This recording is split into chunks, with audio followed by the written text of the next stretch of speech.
Hirohiko Araki has created 165 stands in the JoJo's Bizarre Adventure main anime and manga series, up until the point of this recording. All of these stands wield a unique power to them, with a few exceptions where 2 stands wield similar abilities. These abilities differ from stand to stand. King Crimson can erase time, allowing for better positioning, sneak attacks, and general confusion. Pearl Jam can imbue its power into food to heal the ailments of anyone who consumes it. Cream and its user can enter its own personal pocket dimension, eating up anything it comes into contact with. Planet Waves can draw fiery rocks from space towards him. Excuse me.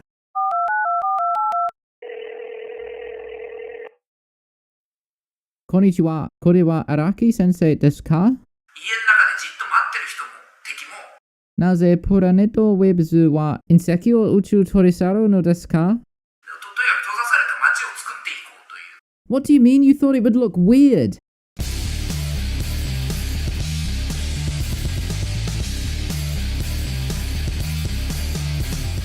Welcome back to my stand analysis series where I delve deep into as much detail about the ins and outs of a stand as possible. My aim is to eventually do an analysis on every stand within the anime and manga series JoJo's Bizarre Adventure. I hope you will continue to follow me on this unique and educational adventure. In this week's video, we're going to take an in-depth look at the stand of Viviano Westwood, a prison guard at the Green Dolphin Street prison. As always, this video will contain some spoilers for Part 6 Stone Ocean, so please take that into account going into this video. Viviano's stand is Planet Waves, and this stand comes with the ability to attract meteorites from outer space and drag them towards him. Not only can it attract meteorites, however, it can also rain down a hellfire of subscribe buttons onto the people of Earth. You may want to avoid them, as getting crushed by them brings possible symptoms of extreme death. However, once they've landed, perhaps you can go and click on one of them, specifically the one related to the Bizarre Star Platinum channel, and you might be able to keep up with regular uploads from the channel, but be careful, the button may still be hot.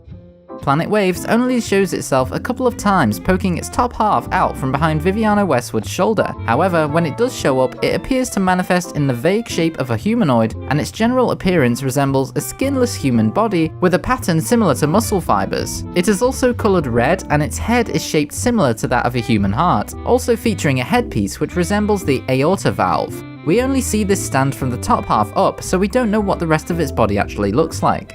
Planet Waves' name comes from the album of the same name by artist Bob Dylan. Originally, in the Weekly Shonen Jump publications, Planet Waves was named Earth, Wind and Fire, despite a stand with the same name already existing in Part 4. This name was later changed to Planet Waves for the volume releases. Viviano's stand does not exhibit any unique personality of its own, following its user's wishes completely. I'm going to try this in a different order for this video and speak about the technique first before discussing the stand's strength and weaknesses. The only technique that Planet Waves displays is its Meteorite Attraction technique.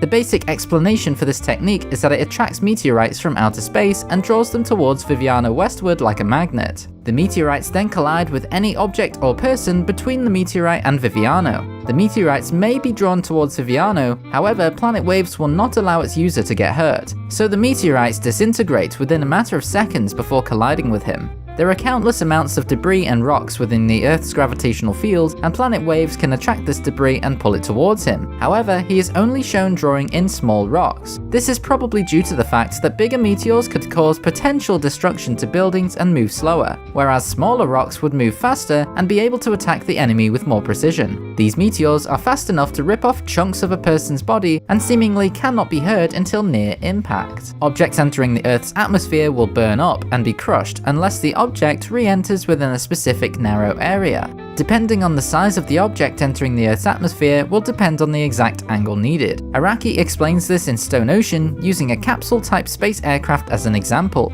He states that the space aircraft must enter the Earth's atmosphere at a specific angle, with only having a 0.9 degree angle difference. If the space capsule went 0.9 degrees too steep during the descent, the shuttle would burn up and the astronauts would be crushed inside. If it was 0.9 degrees too shallow, then it would bounce off the Earth's atmosphere like a stone skimming along the surface of water.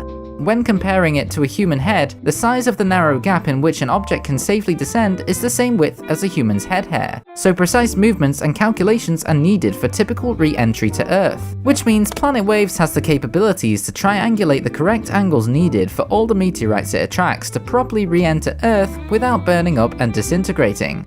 Once the meteorites begin entering the Earth's atmosphere, the air begins to compress insanely fast, which then results in its temperature rising. This heat attaches to the meteor, allowing it to burn up to 3,000 degrees Fahrenheit, which is around 1,650 degrees Celsius. Araki explains that if meteorites entered the Earth's atmosphere within this very small angle of passage, then the meteorites would be able to retain their shape, meaning their size and weight would stay the same. On top of this, the meteorites would also still be covered in flames burning at 3,000 degrees Fahrenheit, making them lethal weapons for Viviano Westwood.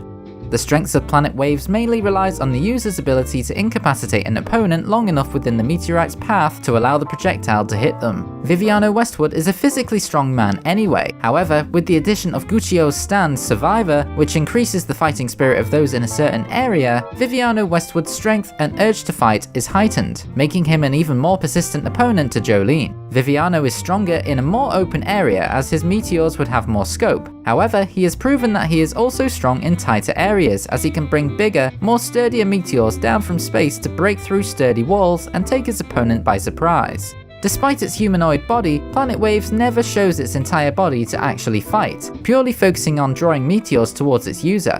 Even then, these meteorites cannot be directed and aimed elsewhere, putting a lot of pressure on Viviano to get close to an enemy, incapacitate them, and to make sure the meteorite is descending at the correct angle to hit the target head on. Whilst a meteorite may disintegrate moments before hitting Viviano, if an object or person is put between the meteorite and the user, the meteorite will still hit that target.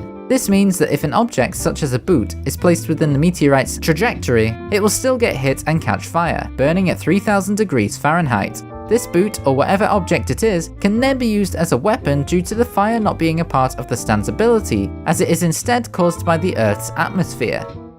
My final thoughts on Planet Waves is, it was honestly quite an underwhelming stand, though it has the potential to be incredibly powerful. However, I feel it is hindered by the fact that meteorites can only hit the enemy if Viviano lines up the enemy with the meteorite's trajectory. It also seems these meteorites can come down to Earth at an incredibly fast rate, as the meteorites were attacking Jolyne with little time between them. Either that, or Viviano strategically positioned Jolyne, knowing exactly which direction all meteorites would come from and when they would appear. This stand would be incredibly powerful if Viviano was able to direct the meteorites to attack an enemy rather than just drawing them towards his body.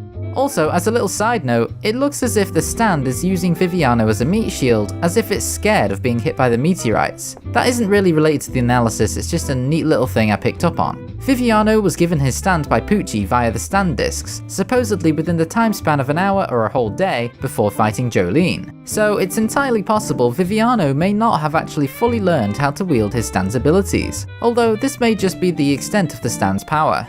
I do wonder, if Viviano was underground and he brought larger meteorites down towards him, would those meteorites slam into the Earth and cause insane destruction? This ability could potentially wipe out entire cities if used that way. However, seeing as how this is not Pucci's goal, Viviano would most likely not use his ability this way. I think I've said all that I can on Planet Waves. Viviano Westwood's stand did not really stand out to me all that much, and the fight was more focused on physical fighting strength until the second half of the battle when he started raining meteorites down onto the punishment ward. I really hope you enjoyed this stand analysis video on Planet Waves. Although I do analyse these stands to the best of my abilities, sometimes there might be the odd thing that slips by me. I might accidentally omit a piece of information or get a small piece of information slightly wrong. I hope you can look past these shortcomings and still enjoy the videos. Also, some aspects of the stands are not always fully explained by Araki, which leaves it open to interpretation and theory. You and I might see these things in slightly different ways, making my explanation of it different to yours. What did you think of Viviano Westwood's Planet Waves? Did you think the stand was slightly overpowered, or was it just about right? Let me know down below in the comments. If you've enjoyed this video, then please consider subscribing to the channel for future Jojo content. Also, please hit the thumbs up button on this video if you want to see more stand analysis videos. To get notified when I release the next video, hit that bell and you'll be notified when I release another one. I appreciate you taking the time to watch this video, but until next time, Bizarre Star Platinum out.